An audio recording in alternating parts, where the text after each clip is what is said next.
अस्सलाम वालेकुम and welcome to the Nerd Talkies. उम्मीद है आप सब खैरियत से होंगे। व्यूअर्स, आज से हम लोग इन्वायरमेंटल साइंस की सीरीज स्टार्ट कर रहे हैं और इस सीरीज में हमारा पहला टॉपिक नेचुरल हैजर्ड्स का है। सबसे पहले तो ये जानना जरूरी है कि नेचुरल हैजर्ड होता क्या है। कोई भी ऐसा नेचुरल इवेंट जो या तो प्रॉपर्टी को डैमेज करे या फिर इंसानों को नुकसान पहुंचाए in the form of injuries और डेथ एक नेचुरल हैजर्ड कहलाता है। इसके इम्पैक्ट्स इंतहाई नेगेटिव होते हैं जो इंसान की प्रॉपर्टी और लाइफ दोनों को रिस्क करते हैं।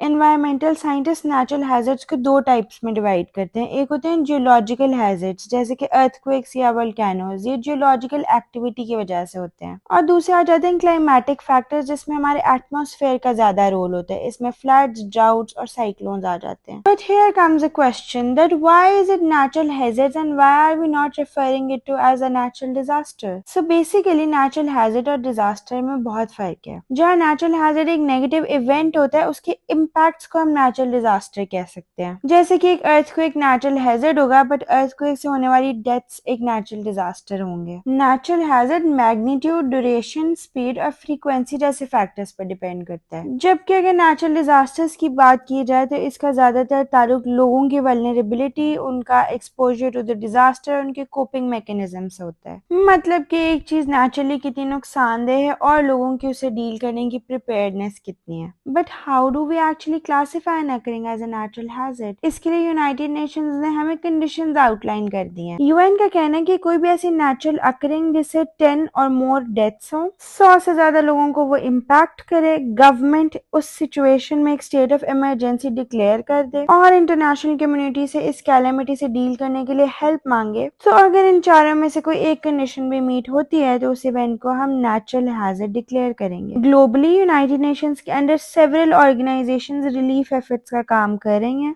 इनमें यूनेस्को, यूनिसेफ और वर्ल्ड हेल्थ ऑर्गेनाइजेशंस शामिल हैं। So how do these natural hazards actually occur? दरअसल इसका ज्यादातर ताल्लुक प्लेट टेक्टोनिक से है। थ्योरी ऑफ प्लेट टेक्टोनिक्स एक ऐसा साइंटिफिक कॉन्सेप्ट है जो कहता है कि अर्थ का लिथोस्फीयर बेसिकली एक पीस ऑफ लैंड नहीं है बल्कि ये डिफरेंट प्लेट्स में डिवाइडेड है और इन प्लेट्स को टेक्टोनिक प्लेट्स कहा जाता है। लिथोस्फीयर में होने वाले कन्वेक्शन करंट्स के प्रोसेस से ये प्लेट्स मूव करती हैं जिसकी वजह से ना सिर्फ जियोलॉजिकल नेचुरल हैजर्ड्स आते हैं बल्कि ये न्यू लैंडस्केप्स की फॉर्मेशन में भी काफी हेल्प करती है जैसे कि माउंटेन्स, वैलीज, वोल्केनोज एटसेट्रा। दरअसल अर्थ के इंटरनल स्ट्रक्चर को लिथोस्फीयर, स्थिनोस्फीयर, मैंटल और कोर में डिवाइड किया गया है। लिथोस्फीयर अर्थ का सॉलिड पार्ट होता है। इसमें ओशियानिक क्रस्ट, कॉन्टिनेंटल क्रस्ट और अपर मैंटल आ जाता है और यही वो लेयर है जहाँ पर टेक्टोनिक प्लेट्स भी प्रेजेंट होती हैं। लिथोस्फीयर के अंदर स्थिनोस्फीयर होता है जिसको अदर वर्ड्स में लोअर मैंटल भी कहा जाता है। ये सेमी लिक्विड फॉर्म में होता है। दरअसल मैंटल में बहुत ज्यादा हीट होने की वजह से रॉक्स मेल्ट हो जाते हैं